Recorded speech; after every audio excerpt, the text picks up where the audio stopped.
Okay, ang pag-aralan naman natin ngayon ay tungkol sa factor theorem. Okay, meron akong ginawa ditong table. Ang first column, ito yung polynomial. Tatlo yung aking ibinigay na example. At second column, ito naman yung divisor. Okay, ang third column, alamin natin kung factor o not a factor. Kung factor daw si divisor sa ating given polynomial. Kapag dinivide ang ating polynomial sa divisor, kung siya ay factor o hindi. Paano natin malalaman kung factor o hindi? Kapag wala tayong nakuhang remainder, o kaya naman ang remainder ay 0, ibig sabihin, factor yung ating divisor. Pero kapag ang remainder ay hindi 0, ibig sabihin, hindi factor ang ating given divisor. Okay, simulan natin sa number 1. Ang number 1 given ay ito, 3x cubed plus 4x squared minus 2x plus 7. I-equate lang natin ang divisor sa 0 para makuha natin ang value ng x. Ang value ng x dito, kung x plus 1 ay x equals negative 1.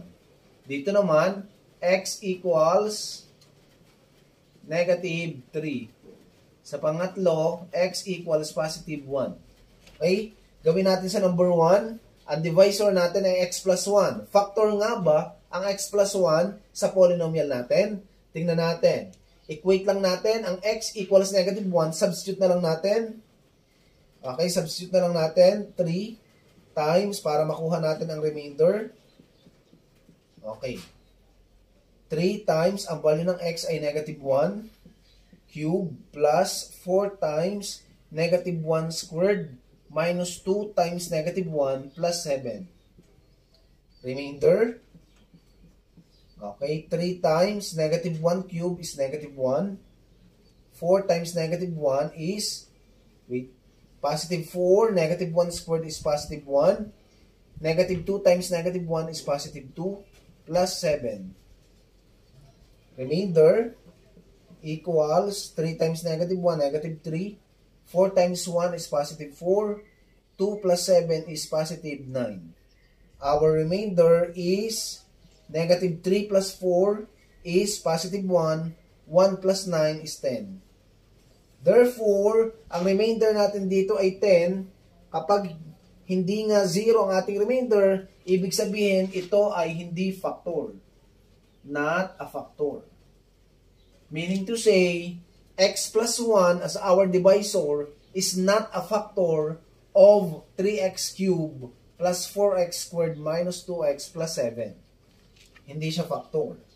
Okay, next, given number 2. Ang given number 2 natin ay 4x cubed plus 3x squared minus 6x plus 9.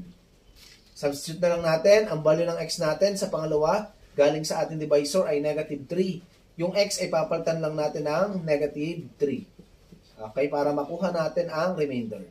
4 times negative 3 cubed plus 3 times negative 3 squared minus 6 times negative 3 plus 9. Kung kayo ay nabibilisan sa lesson ngayon, sundan nyo lamang yung remainder theorem and synthetic division para makasunod kayo sa ating lesson. R of x, ito yung ating remainder. 4 times negative 3 cubed is negative 27. Plus 3 times negative 3 squared is positive 9. Negative 6 times negative 3 is positive 18 plus 9. R of x equals 4 times negative 27 is 108. Negative 108 plus 3 times 9 is 27.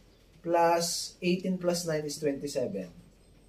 R of x equals negative 108 plus 27 plus 27 is 54.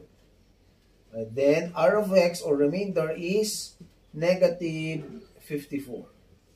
Meaning to say, given number 2, x plus 3 as our divisor is also not a factor. Dahil ang remainder natin ay hindi 0. Okay? Next, gawin naman natin yung given number 3. Paano yon? Number 3. Okay, 2x cubed.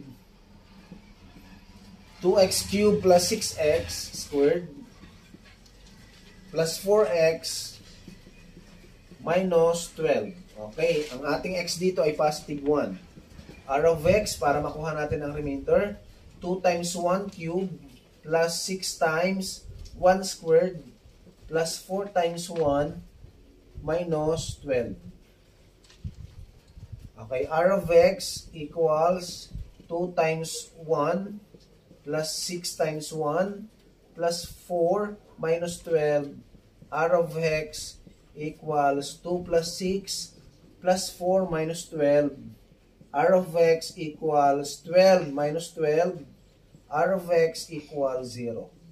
Kapag ang remainder natin ay 0, ibig sabihin ito ay factor. Meaning to say, ang x minus 1 is a factor of this polynomial 2x cubed plus 6x squared plus 4x minus 12. Okay, ganito lamang po sa factor theorem.